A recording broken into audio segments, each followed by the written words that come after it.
Hello there, pipe smokers. David Russell Mosley, the enchanted pipe smoker here.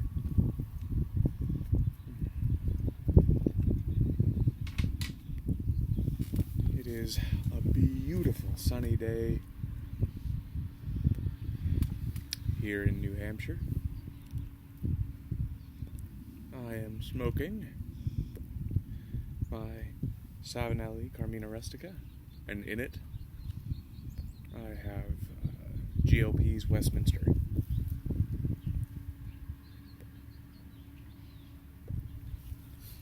It's a one that I hadn't really tried much before, but it is definitely grown on me.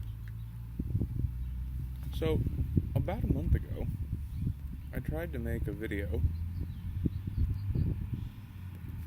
twice. Actually, no, I think 3 times. I sat down, recorded it, only to find out that it didn't save. I was in the middle of teaching an introduction to theology course online, and so a combination of student papers plus videos I'd made for that really just maxed out the space on my computer. So every time I made the video, and they weren't exactly short, it wouldn't save. It's really quite maddening. So today, however, pardon me, where I live right now, there's construction, lots of new houses going on, so you'll hear the lovely natural sounds of dump trucks and cranes and other such things going on in the background. That is unfortunate. Alright, last match that I have out here. We'll see how this goes. Ready?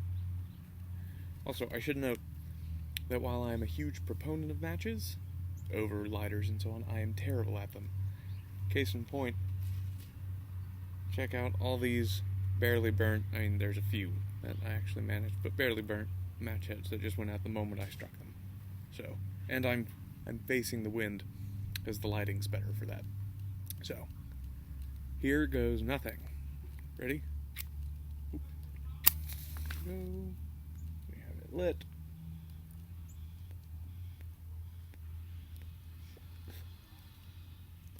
Alright.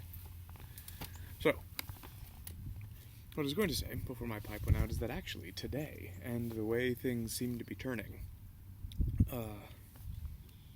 might even be a better day for the subject that I wanted to talk about. So, for any of you from a relatively high church background, or even low church background that recognizes the church calendar, you will know that we're coming towards the tail end of Lent. Lent is one of 2 periods of fasting, the intense periods of fasting in the church calendar. The other being Advent.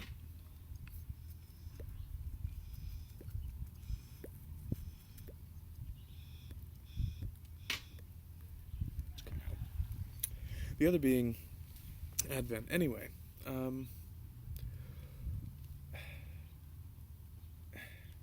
I had a lot of high hopes for Lent, and I've definitely seen some personal transformation during this time. Not as much as I wanted to see, and that's on me. That's giving into pet sins. That's not dedicating, not organizing my life and my time more around my faith, around my spirituality. But it's been a pretty good Lent overall. And what I wanted to share with you all is this poem that I came across about a month ago, like I said, and I actually shared it in all the videos that I made that never got made. And I wanted to share this with you. So this is from a relatively new poet to me. His name is Malcolm, I think, Guite, Guite, if any of you know Malcolm or know of him and know how to pronounce his surname, please tell me. He and I are friends on Facebook. Follow him on Twitter. No idea how to pronounce his last name. But I was really, really struck by this poem that he shared from his book, The Word in the Wilderness, a few months ago. Now, the poem takes place in April, but I think you'll agree when I'm done that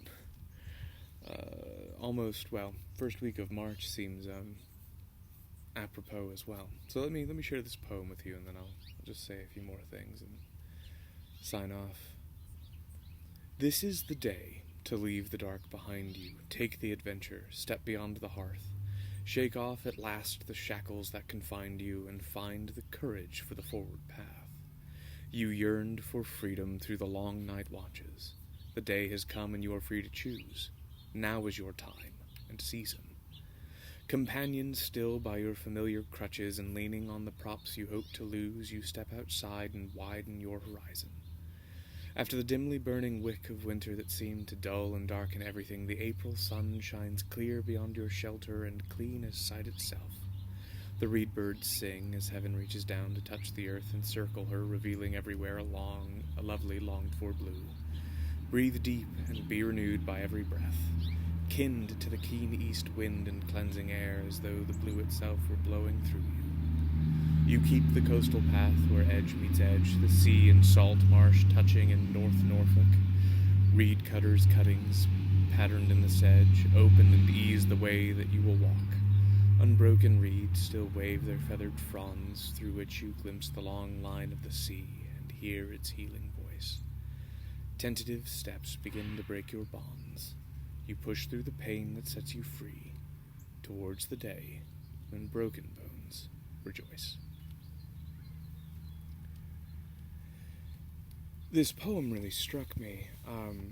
For any of you, and I doubt there are many of you, but for any of you who happen to follow my blog, Letters from the Edge of Elfland, you'll know that I'm attempting to return in my faith to this sense of pilgrimage, this sense of journeying, that's always been a profound part of Christianity. And this poem, those opening lines, this is the day to leave the dark behind you, take the adventure, step beyond the hearth. Those struck a chord with me, and they still strike a chord with me. The Catholics among you will know that Pope Francis has suggested that people read Dante's Divine Comedy during this Year of Mercy, and it's one of my favorite books, so I've been rereading it. And the Divine Comedy is all about a journey, and not simply about the pilgrim's journey to heaven, but our journey inward, our journey into ourselves. We must pass through our own hell first, and then be purged of our sins in purgatory in order to come to that beatific vision in heaven. But that's an inward journey. It's a journey going into one's soul. I've also been reading Augustine's Confessions this Lent, and it's the same thing. In fact, I've just gotten to the part, it's in Book 10. And at the end of Book 9, Augustine relates the death of his mother, and then in Book 10, he goes off in this spiritual search for God, this spiritual pilgrimage for God. And first he reaches out to all of creation. He asks the trees, the rocks, the animals. He asks the stars and the planets, the sun and the moon. And they all tell him the same thing. We are not God. He made us. And so Augustine then has to dive inward, into the self, into the soul, that part of us that Gregory of Nazianzus says is kin to the divine, the immaterial part of us. We must go inward in order to find God. We must use our senses and then go beyond our senses in a descending ascent down into the soul and upward into God. And then I've also been reading The Lord of the Rings again. And that I just, I had finished The Hobbit and decided that it was time. I had started The Hobbit a few months ago, thinking, all right, it's time for my annual reread of The Hobbit, The Lord of the Rings, and typically The Silmarillion. And yet I found myself in the middle of The Lord of the Rings during Lent. And again, here we find ourselves on a journey that will change us when we come back, if it doesn't consume us. One could easily look at, say, the lives of martyrs and the lives of the saints, who, like Frodo in The Lord of the Rings, they go on this journey, they find their way to the edge of doom, even, and there find salvation, there find grace.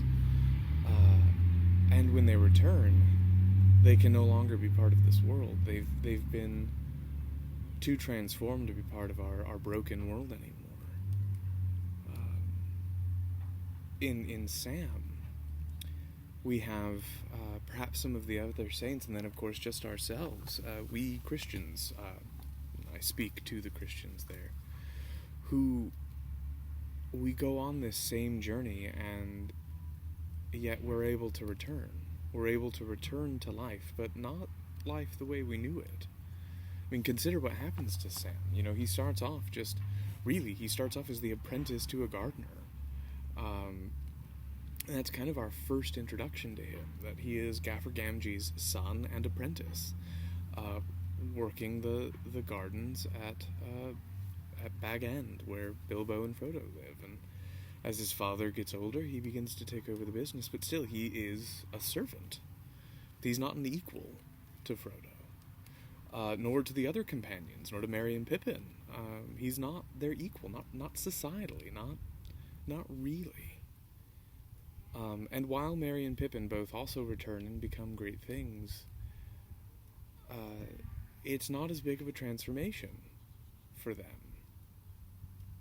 Sam goes away a gardener, a servant.